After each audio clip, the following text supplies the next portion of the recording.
And a pleasant good evening to everyone. Welcome to The Works, the podcast where anything goes. I am your host, Keith Williams, and our guest for this segment is Kim Rozdeba. How are you doing this evening? I'm doing great. Thanks, Keith, for inviting me onto your show. Um, so the first question is asked is let the audience know who you are and what you do. Sure. I call myself a branding guru. I have a blog that I have been writing for a number of years on branding. My background is marketing, communications, corporate communications, public relations, public affairs. I currently work for a Fortune 500 company as head of corporate communications and public affairs. I've been in the business of branding for about 30 years. And I recently just wrote a book called Branding Queens, which is about 20 entrepreneurial women who built iconic brands going right back to the beginning of the 1800s. Fantastic. So when we talk about branding, what is branding? It's a good question because I think it's somewhat misused or just thrown around. We hear a lot about personal branding, which I'm not sure it exists for everybody. Sometimes I just think it's a glorified business card or resume. But branding, brand itself is that emotional connection that a person has with a product or service. Branding is the act of creating a brand. And so I spent a lot of time trying to figure out how to create a brand. A brand is something that owned by the customer. Well, as a brand, you can actually control what the brand looks like and feels, but at the end of the day, it's the perception of your customers. So it has to be meaningful and relevant. Why is branding important? So we have commodities. It's because it has this emotional connection. Think of your past when you were a child, your favorite toy. There is a connectivity that happens that is in your mind, and it allows us as branding to try and get that into your head so that it's easy for you to recall to go, hey, I like that brand. That brand I trust. And here's the reasons why. And those reasons, you can make up rational reasons, which is what we tend to do after the fact. But they're emotional. We were attached to it for some reason. It's kind of like buying a house. You rationalize it after you bought it, but it was always an emotional connection to why that was the right place. What type of things have a brand? Like, I personally, you know, can I personally make myself a brand? Yeah, so this is where you can, if you have a product or service. A human being isn't a brand normally because we're very complex animals. Most things are a product: toilet paper, a chocolate bar, a car, a computer. These are operational. You can make them, and you can make them multiple times consistently with the same performance and packaging. A human being is like putting a human being into a box. You can put a human being into a box if you're selling something. So if you're a coach, for example, and you have a certain type of coaching, then you can put that into a box. But to think that you're going to put your entire self into a box and start branding yourself, I think is somewhat misleading and maybe over ambitious. But if you want to be successful as a coach or a lawyer or a doctor of some sort, it probably does make sense to build a brand. But again, do you use all of the branding tools? Maybe not.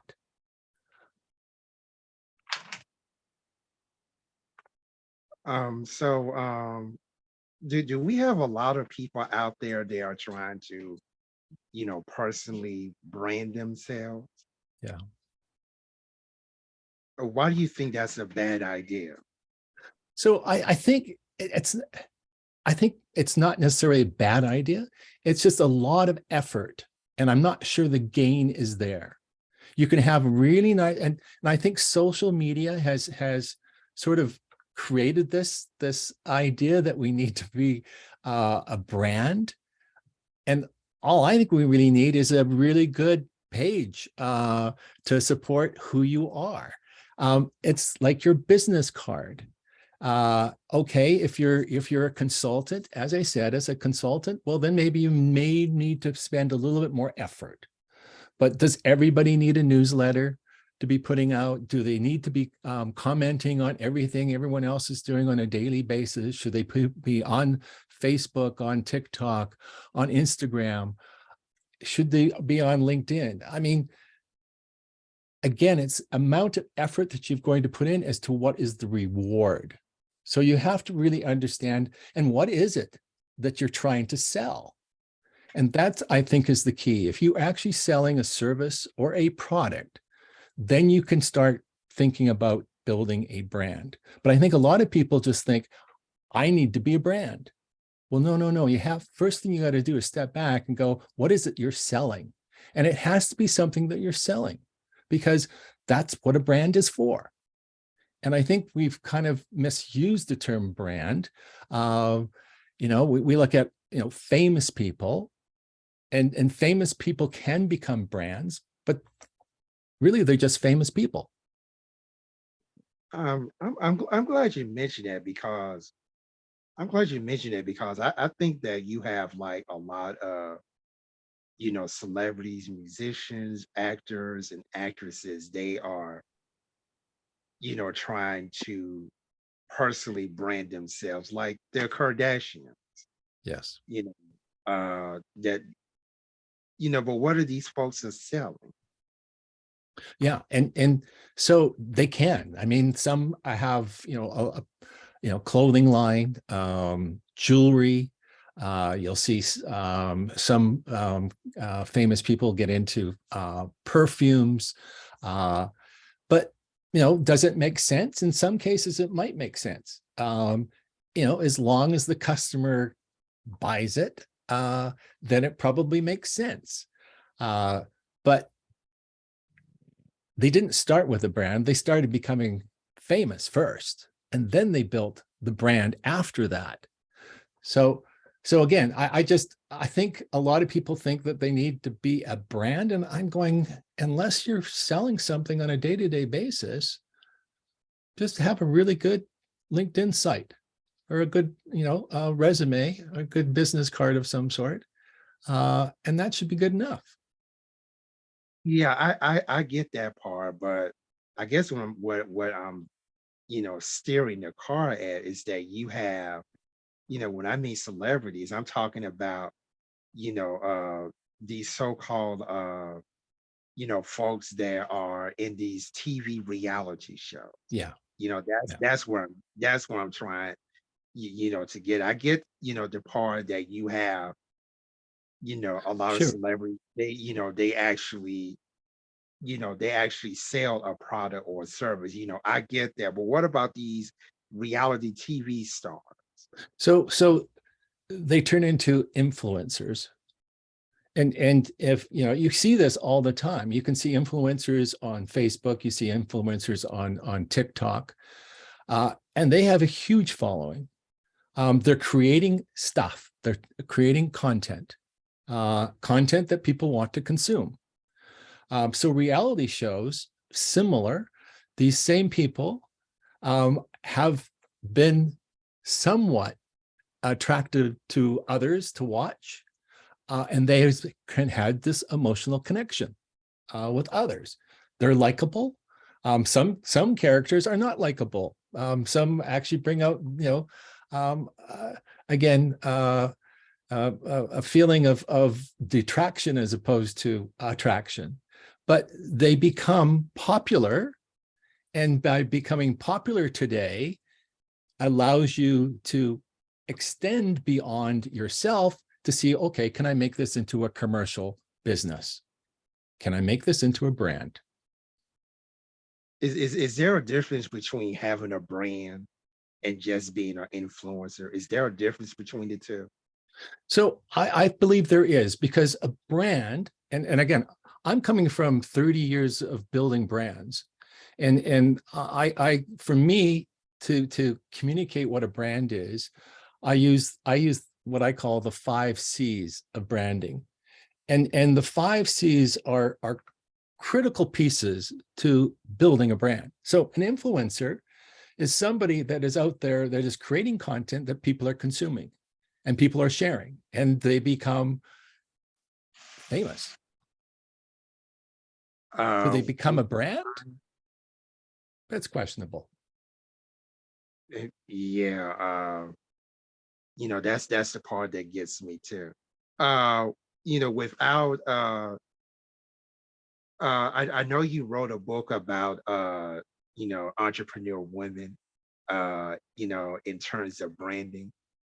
Any by chance the 5 C's are in this book? Yes. So I'll quickly just tell you what the 5 C's are. The first one is commitment. Commitment is the purpose, it's the why. Why is this brand existing in the first place? And it's much bigger than just a product. The second one is construct, and construct is the logo, it's the colors, it's is there a sound attached to it? Is there a smell? Is there bricks and mortar? What does that look like?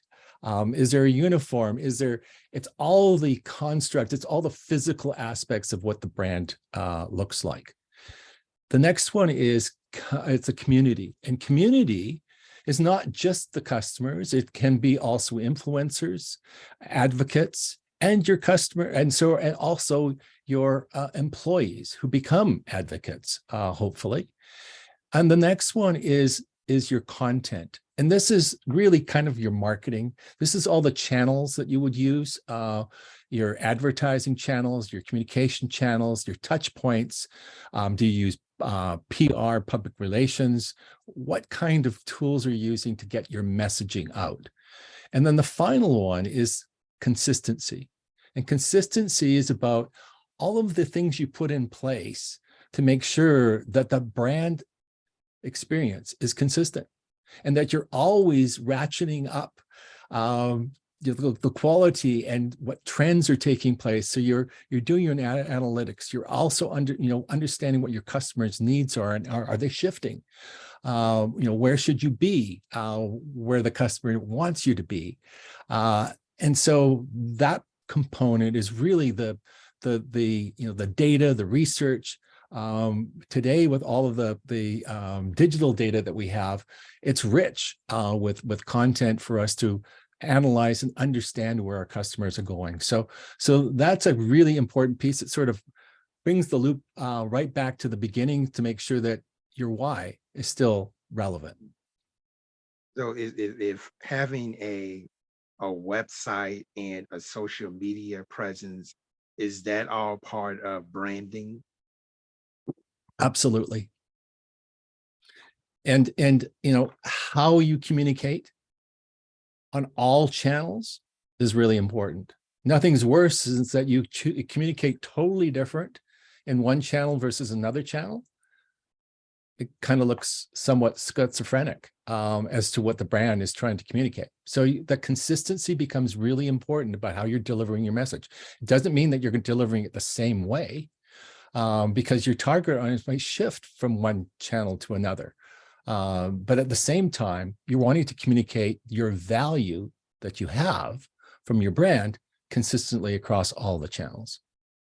So I can use like certain keywords, throughout my message, no matter how the words are. It's just those certain key words that I can use, that people will automatically identify that brand.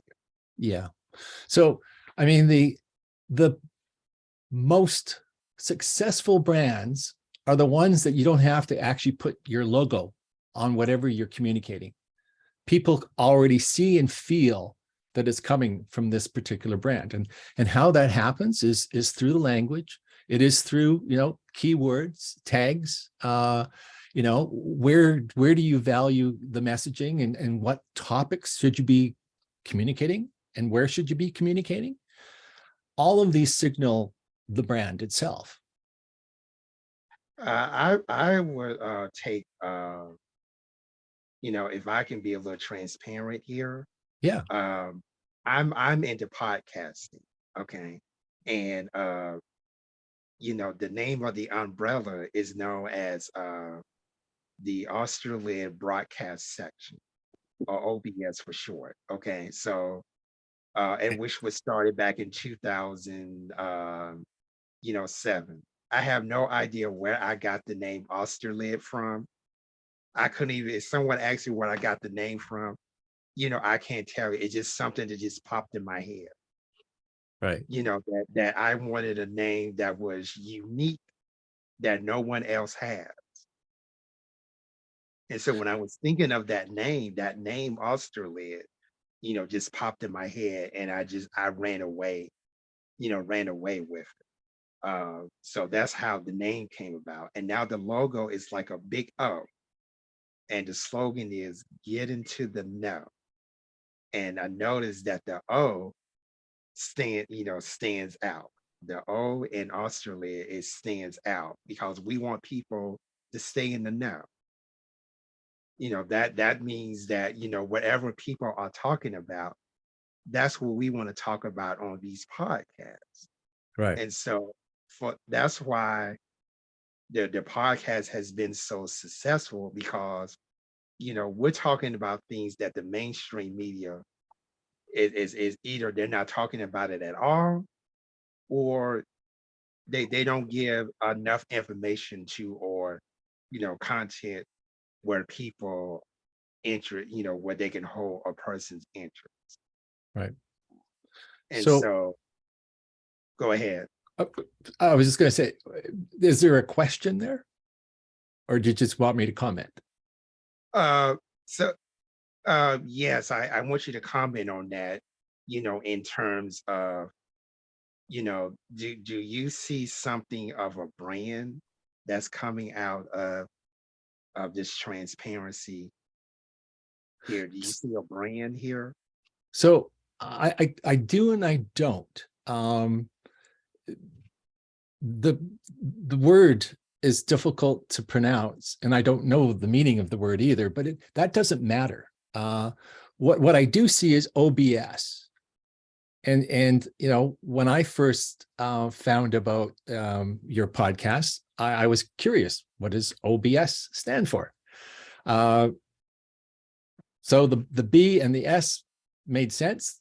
The O didn't make sense to me. I did not get the knowledge component. I've heard you when you speak, because I have listened to a number of your shows, as to what you stand for and what you're trying to provide to your customers. But I think what's important is that you have that consistently branded everywhere. And so to me, it doesn't matter what the O stands for, or the B or the S stands for. It's the story of the why that you have to present. I'll give you an example. So Gap. I'd love to have been in the boardroom when the agency presented, this is the name that we're presenting to you, to call this multi-million-dollar business, and it's Gap. And I think the first reaction I would have had was, well, it's nowhere, right? It's in between. There's nothing there. The point is, you make whatever you want of whatever the word you're going to use or whatever you're going to present as a brand. You will develop what it means for the customer. But it's really important that the customer understands from the content and what you're presenting that it makes sense. If you say one thing, but you present something else, it's confusing and people don't get that. I saw that once with a department store. We know department stores have had, difficult times. And this one particular one, it's in Canada, it was called Eaton's, one of the largest, actually the largest. And it did a huge advertising campaign, very modern looking. You went into, it was beautifully shot, but you went into any of their stores and they were old, tired. There was no salespeople. You couldn't find anybody for the life of you if you wanted to actually buy something. And so the advertising campaign said one thing, but what you actually got when you were there was something totally different. And the place did close their doors, not too long after that. So what I'm saying to you is you have to clearly articulate what it is, and I think you have, but now it's got to be presented wherever you have OBS, or you can change it. Yes, I think that people are catching on to that name. The people are catching on, to that name. I'm on social media. I'm on YouTube. I'm on the popular podcast platform. So the name is catching on, to people, and the message that I just mentioned to you now, it's the same message across the board. Yeah.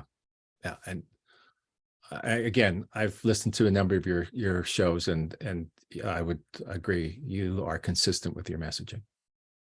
Well, thank you. So, and I don't mind, this transparent moment, because if I'm doing something, that's wrong, I want people to hold me accountable. Right. Yeah. And I don't care if thousands of people, I don't care if thousands of people, listen to it. I think that when it comes to being transparent, and accountable, I think people, will respect a person, that is transparent, that is accountable, rather than saying, being arrogant, like, nah, I don't need any help. So Yeah. I don't mind the accountability, so I thank you for that. And being true to your values is being true to your brand. And people are able to identify brands that say one thing and do the opposite. And they quickly realize that they're not actually being sold the right bill of goods. And so transparency becomes really important, but living your values every day. And so when a brand doesn't, well, unless you're a personal brand, then you wake up every morning, but a brand sits foundationally on a foundation of values. And what I found really interesting with, and go to the 20 women that I wrote about, is that they had a strong foundation of understanding of what their values were. And what was interesting, as these brands had to transition to somebody else, there was a misstep, because part of it, these women lived every day with this brand. They didn't have it articulated in a whole bunch of documents and all over the place. They just lived it. And so what you saw with a lot of these companies was, it would either be somebody within the family or the company was bought out. And they struggled until they actually figured out, what was it? What was that foundation? What were those values that were really important, not only to the founder, but also to the customer, because the customer definitely knew what it was. Yeah, I was going to get ready to shift gears and talk about your book, Oh, good. Brandon Queens, where you wrote a book about 20 women who are entrepreneurs who have iconic brands. So we're gonna have some questions, for that. Uh, uh, First of all, can you highlight some of the women in Abs- this book and what their brands are? And yeah. then the second question would be, do you believe who are uh, which gender is better in brand building, women or men, and why? Okay. So yeah, of the 20 women, I'll start with the oldest, which was Nicole Barb, or Barb Nicole Clicquot, and Vue Clicquot Champagne. She started back in 1810. The others, another one I think is really interesting is Madam C.J. Walker. She was the first Black woman to make $1 million in the United States. And she had hair products that she had developed in the marketplace, which the brand still exists today. Margaret Rudkin, not probably a name that most people know, but if I told you Pepperidge Farm, it would be a recognizable brand. One of the key products is the goldfish crackers. I don't know if you have had children. When my kids were young, we had goldfish crackers in our house all the time. Another one is Ruth Handler. Ruth Handler, Mattel. She was co-founder of Mattel with her husband. She was the one that came up with Barbie, the Barbie doll, and Hot Wheels. I don't know if you ever had the Hot Wheels. I remember when I opened up Christmas present with Hot Wheels. Mary Kay Cosmetics as well. Another one, Martha Stewart, which I don't think is a surprise. Oprah Winfrey. Of course, Oprah was the first billionaire, Black woman billionaire in North America. And then more recently, I've got Tory Burch and Sarah Blakely. And Sarah Blakely, her brand is Spanx.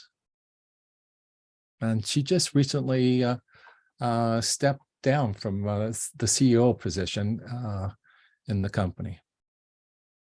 So your second question, I think, is an interesting question.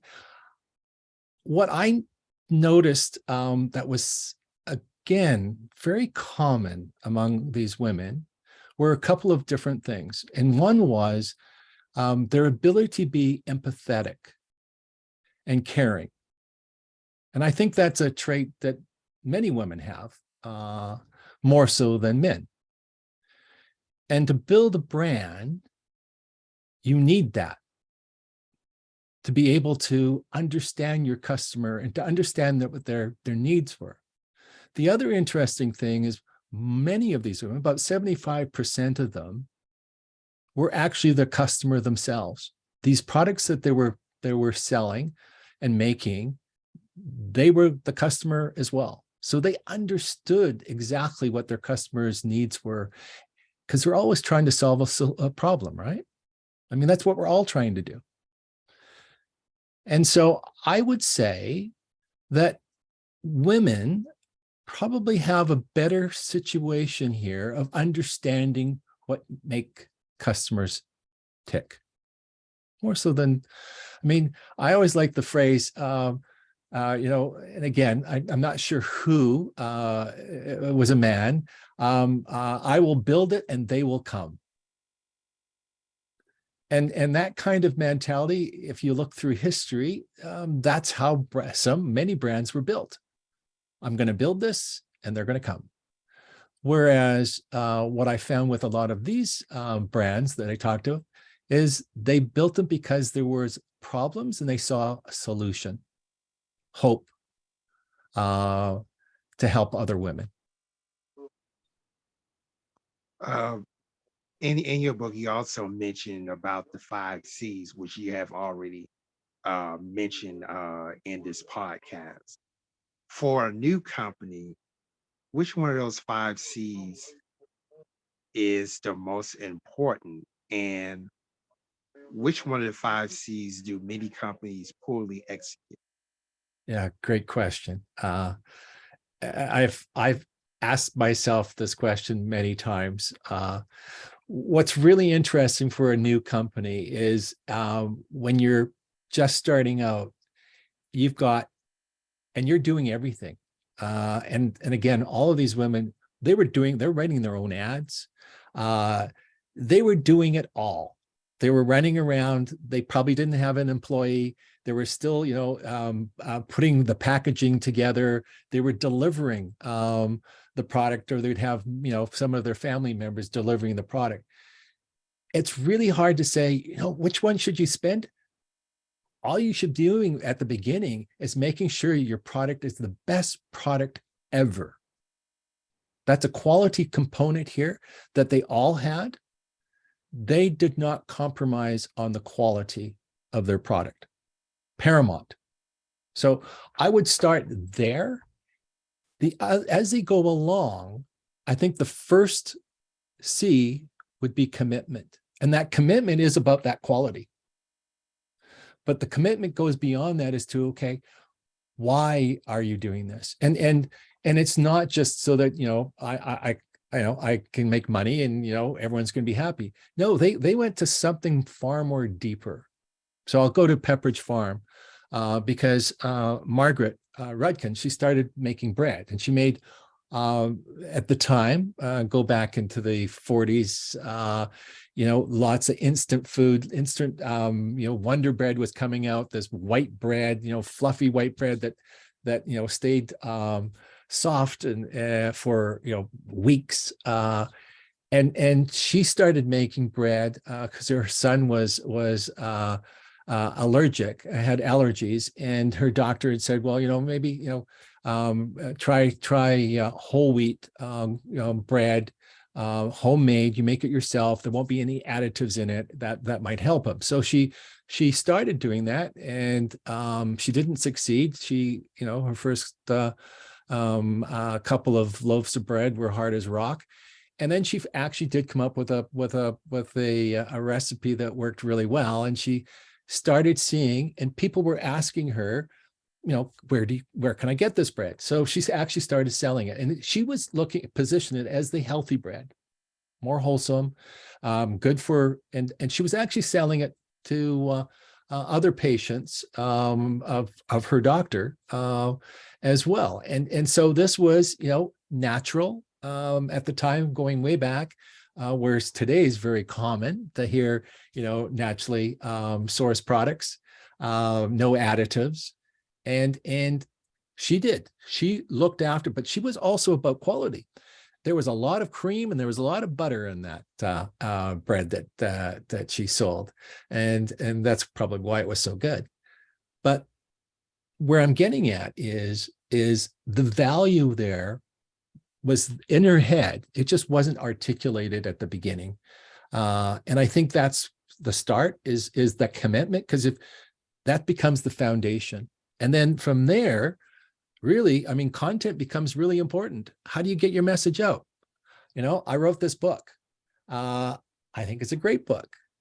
Nobody knows about it. How do I get, people to find out about it? Well, I guess I could spend money advertising. I can do podcasts like I am doing with you this evening. And thank you very much for allowing me to talk. But that awareness becomes really important. You can start building it from word of mouth, and that's a starting point, but that's a slow starting point to start getting your products out there. So I would say content, construct. I think a lot of people start with construct first. I need a logo. What am I going to call it? It's not surprising. A lot of these brands that are in my book are their names. How creative was that? Some of them did try to go, somewhat more creative, and those stories are in the book, which are kind of fun. But a lot of them ended up using their own name. The good thing is a lot of them use their not necessarily their maiden names, but their husband's last name, which again, looking in the history, would in some cases would have been easier to use their as to a lot of their maiden names were difficult to pronounce. But yeah, a lot of companies start, okay, we got to do the construct. What's it going to look like? And really, maybe it's the product that you got to really focus on first. What led you to write this book? Why do you think it was important to write this book? So I I had read a book about Madame Clicquot, and first of all, I didn't know Veuve Clicquot. Veuve in French, translated into English, is widow. And that stunned me because I always thought it sounded so nice, like Veuve Clicquot, champagne. And I go, why? Why would somebody put widow on a label, on a brand? So I started reading about her and discovered, that she built this empire. Literally, she built an empire. And she had her champagne all over the world in 1810. And the reason she was able to do that was because she was a widow. The laws in those days, women were second-class citizens. They had no right to run a business. However, if her husband passed away, which did occur, she had the right to run the business. Now, she had to get permission from her father-in-law.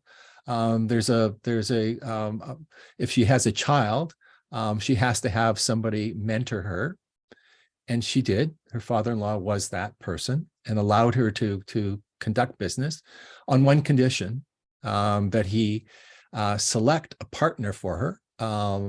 And he did, a man, and he said that he would teach her all the business skills and wine skills that she did not have. And that didn't go very well. They had a couple of really bad seasons. Napoleon was warring around the world. And so she actually departed from her business partner. And she went back to her father-in-law and said, I'm going to do it on my own. And she did. But that started, and I started going, are there other women like this in the world that I don't know about? And so I started looking. And of course, when you go on internet, if you can't find something, if you Google it and you can't find it, there's a story there. So I started doing this pursuit. It took me 3 years. COVID was taking place, so I was not in an airplane. I travel a lot. Normally I'm in airplanes, and I wasn't. So I had more time on my hands to dedicate to finding these women. And it took me 3 years to find 20 women. I found more, but I started looking at my criteria. And so I got down to what I thought were 20 of the top brand builders.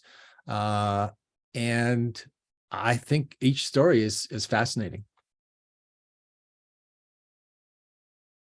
So you have a 30 plus year career, building brands. How can someone, how did you learn to become such an expertise in that area? It's learned by doing a lot of cases.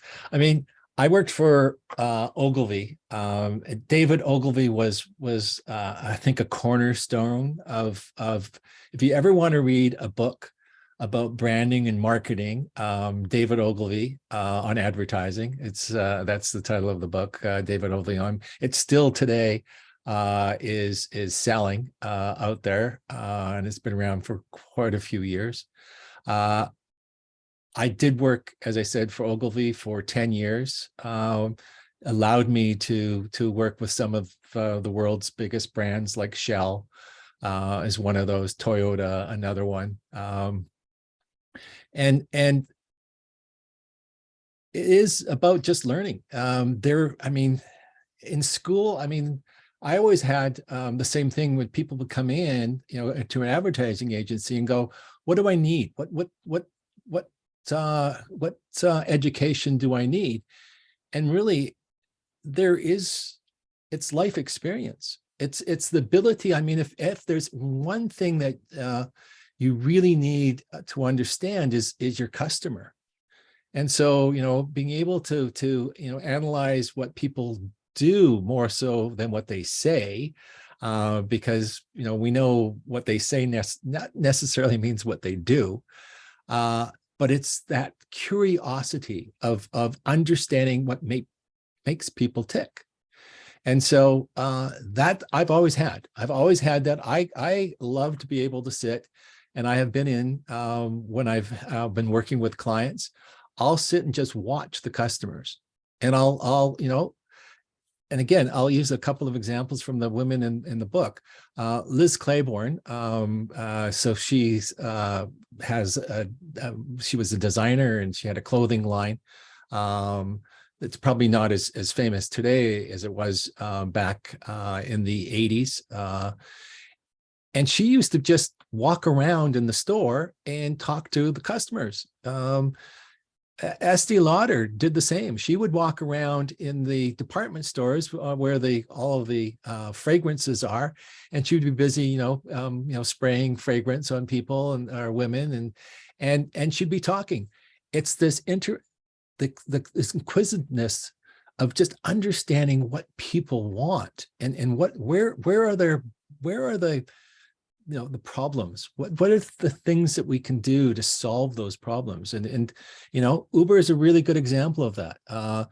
We had taxis for so long, and there was somebody came up with a new way of ordering a cab and allowing you to have that control, and that control of being able to understand where the cab is and how long it's going to be, and the control that you have as to where it's going to go, how is it going to get there, and what time is it going to get there, and how much is it going to cost before you get there. That control was better than the service in the vehicle. And again, you still have to raise the bar of all the other components, but it's those insights of understanding and understanding, again, as I said, that connectivity to the brand. So if I was to be like, go to college, go to school, and be a marketing manager, I mean, having a marketing major, are you telling me that the stuff that you're telling me, I'm not going to get that in the classroom? Yeah, so I don't know, because I've not taken a marketing course. My background was economics. I can tell you the people that worked in advertising agencies, very few had marketing degrees. They all came from a background of literature. They came back every different aspect of the world. People get into these kinds of industries because it captures them, and that creativity. As I said, an agency is unique. If you're building a brand as a entrepreneur, again, you have no idea what you're really doing. And when you look at an entrepreneur, there is no degree that sets you up for success. I can tell you quite a few of the women in the book did not have a degree in any business on any sort to allow them to operate a billion-dollar business, but they did. So degrees don't necessarily, unless you're a doctor or a lawyer. If there was a degree that you wanted to get to get into this type of business, I would say psychology would probably be a good one. Data analysis would be another really good one. That's an area that I still struggle to understand myself, so I leave that to the experts. Analysis of research, again, is a really good area, I believe, because as I said, there's so much data today, and it's understanding it that becomes the most important element. Do you believe that an entrepreneur should actually write a book? If so, why? If not, why not? So uh, again, of the 20 women that quite a few of them did write more than one book. We know Martha Stewart, somewhere around 90 odd books. Again, there were cookbooks, there were a whole bunch of different books, but quite a few of these women have written a book or multiple books. Today, I did not go into writing a book so that I could elevate my career. That was not my intent. I saw this as a story, or stories that needed to be told, and they inspired me. I hope you kind of feel that I'm inspired by everything I've learned from these women. I've just taken what my background is, which is the discipline of understanding what they're doing, because I think a lot of cases they just did it naturally. And I think good entrepreneurs do this stuff naturally. You don't need to, have it's all about customer service. It's all about, putting your customer first. It's, this whole caring aspect. These women were doing it well before we even heard about, social responsibility. So to get back to your question about a book, I think a book today is kind of the new business card. And if you are trying to get a message out and you want to be credible about a message, then maybe. But if you're busy selling and building a product, the last thing you really do is to spend time writing a book about it. However, if you're a consultant and you are a coach, or you're trying to get a message across, a book might help. What advice would you give anyone who wants to build a brand? So start with whatever you're selling and make it the best it can be. Ideally, the most memorable products that are out there are the first. So try to make it the first of something. Change the category. Pivot a bit. Uber.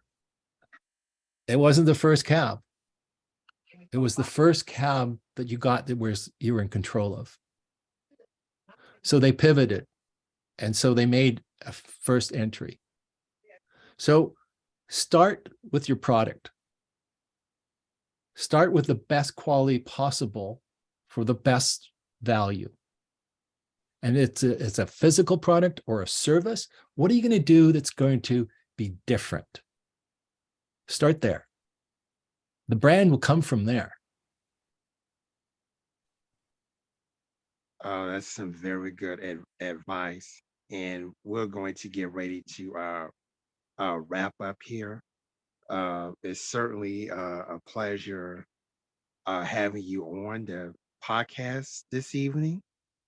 And you have given some really practical, common sense advice and information that I think that a lot of us can take with us. Okay, thank If you very much as well. Now, if someone wants to purchase the book, or they may say, I need help, branding my company, how can they get in touch with you? So just Google me, Kim Rozdeba, you'll find quite a few links. You'll go to my website, which is rozdeba.com. My book can be bought anywhere. It's out there. You can get the ebook. There's a soft cover. There's a hardcover. There's also a audio version of it. The audio version is only on Kobo and Google, but it's available as well. And yeah, reach out to me. I'm on LinkedIn as well. I'm very active on LinkedIn, so I can be found there as well. And as we get ready to close, we ask this of all of our guests that come on here. We would like for you to give the last word. And it could be anything that's on your mind that you want to leave with the audience. So, what is your last word?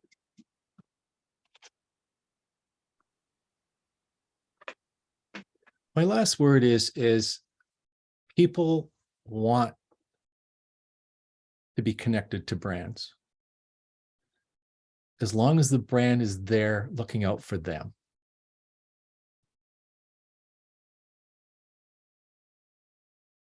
Short and Oh, sweet. it's short, sweet, and to the point. Never had that, before. That definitely should, resonate with, a lot of people. Now I don't give a time frame as to how long, that last word, is. It could be short, it could be long, it could be whatever, but as long as it comes from the heart, that's all that matters. So if it's short, you know, so be it. You know, Hopefully it memorable too. yeah, I hope that has a ripple effect to it, as well. So and we definitely want to thank you for taking time out of your schedule. I know it's you wear a lot of hats and you know you're very busy, but I just want to thank you for taking some time out to be on this podcast.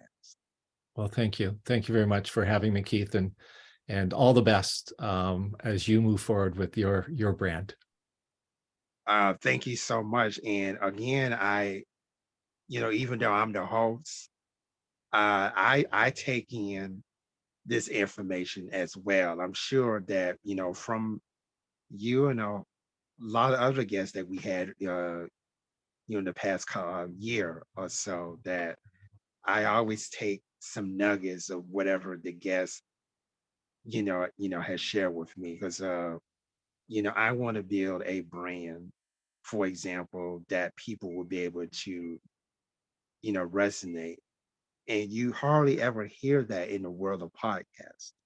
Normally it's like, you're selling a product or you're selling a service, that you hear that word branding. But when it comes to, podcasting or even being on the radio or TV, you never hear so much, about that. I know TV stations, they have a brand. Yep. I know radio stations, they have a brand. If you look at let's say the three popular TV networks, ABC, NBC, and CBS, and if you go through the history of those networks, you can quickly see just how much of a brand that they have built. It can be the type of programs that they offer, um, what type of news or sports coverage that they have, even right down to their slogan. And we know that back then, the networks had some pretty bombastic stuff Yep. going on, back then. That was their brand. But it's not so much, sticking out there as it was, back then. I know you mentioned your last words, but a question popped in my mind after I said that. Do you think branding has changed now versus, let's say, maybe 30, 40, 50 years ago? So the branding itself hasn't changed. What has changed is how difficult it is today and how many channels there are today. So what's changed today? I mean, go back in time, the messaging was very simple. Today, we have slices of different things. I mean, we've got so many choices today. We've got so many variables of choices that you can get as well. So trying to get to be the first of something is even harder. Trying to get people's attention is even harder. And then we've got so many different channels and so many different ways to communicate. Where do you start? So today, I think it's more complicated. But all the foundational components, so what the 5 C's, I don't think those have changed. What elements are in them have changed dramatically. Okay. I wanted to definitely get that question answered before we get off the air. I think that is very, important that, we look at the history of branding and whether or not it has changed over the years. I think that's, very important because I know a lot of people, are saying that, I'm having a hard time, putting my business out in front, my product, my service. I'm having a difficult time, putting it out there because you have so many, companies either selling the same product or they're selling a similar product, and people are asking, especially on social media, how can I, position myself to be at the top, to be the best, that Yeah, my brand, would be noticeable. right. I wanted to get that out of the way Yep. before we end this broadcast. I think that's very important. Any comments on that? Yeah. So absolutely, you have to be different. You have to think different. You have to act different. But you also need to understand what is it you're trying to do and what problem are you trying to solve for the customer, because they're the ones going to buy it. An example of just standing out, I'll use insurance companies. Okay, they're pretty boring. Geico, the little green lizard, totally different. Stood out, still stands out. So you got to do something different. And it's not necessarily where the product is different. How you market the product could be different. Got you. Okay. Uh, very, very good nuggets. Just thought that we clear the air, on that. So I know some people will come back and say, did he mention anything about how I'm able to, stand out? Because I know that's a question that a lot of small business owners, have asked. How can I put myself out there if you have a whole lot of other people selling the same product or service or a similar product or service? So I'm glad we got that out of the Yeah. way, and now we can end this podcast properly. Thank you. So, Enjoyed it.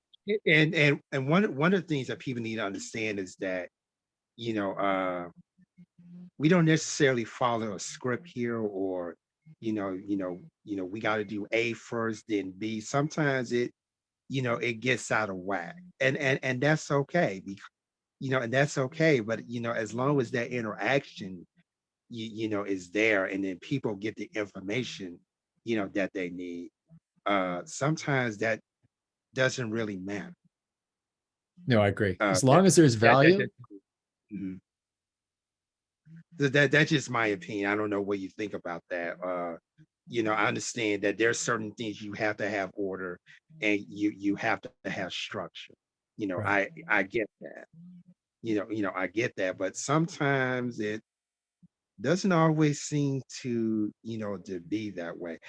For example, I know I got into a lot of, discussions to where the basically the order and the script just, just out the window, and we're just having a conversation like, I'm with the guys and we're having a couple of beers. Yeah. It has gotten to that point as well. And people's like, well, wow, I really enjoyed that podcast. It was real, it was interactive. It's like, because I watch and listen to a lot of podcasts, and to me, it sounds like it's routine, it's robotic. There's no interaction, to it. It's kind of like it's kind of like I'm walking around with a fake credit, a fake ID. Right. Well, Uh, I don't think we followed any formula, did we? no, No. no, I don't, no, I don't think so. It's kind of And, like we're just having a normal conversation. yeah. And, That's how it was set up to be. and I hope you got value out of this normal conversation. Oh, absolutely. Excellent. This is not the first time that we had a podcast, of this sort. Yeah, that's A good. lot of my podcasts, turn out to be, like a regular conversation. Again, like, I'm at a bar, with a couple of guys and, you know, having a couple of beers and having a good time. Been there before. So, and that's what makes these podcasts more unique in my opinion. And Right. I think people are really beginning, to see that. And also too, the guest that comes on there, they put their own personality spin, on it as well. So it doesn't make it one dimensional. Yeah. It's now two dimensional unless you have, a panel, then it will become multi, Yeah. dimension because you have Yeah. all these different personalities Right. that are unique and they're bringing value, to the show. Uh, that's what makes it unique. So thank you for pointing that out. Thank you. And okay, so we're out of time right now. We're over our time, but that's okay. Um, Sometimes when we do have these interactive conversations, we do run over, but that's okay. Um, it just makes for a better episode. So Excellent. Kim, I just want to formally thank you for um, being a part of this podcast, taking time out of your busy schedule to join me on this evening. And for those of you who are listening, I pray that you would take some of this advice with you and kind of, apply it to whatever you're doing. That may all of you have great success. And that includes you too. Best wishes on your endeavors. Um, you're providing a valuable service, and I am sure that you have a lot of satisfied customers. Thank you. So thank you. And that would conclude our segment of the works for today. Thank you so much, and we hope that we will see you next time for another great guest. Stories that are inspiring, stories that educate and inform. That's what we do. So we hope that you will tune in on our next segment. Thank you so much. Have a great day.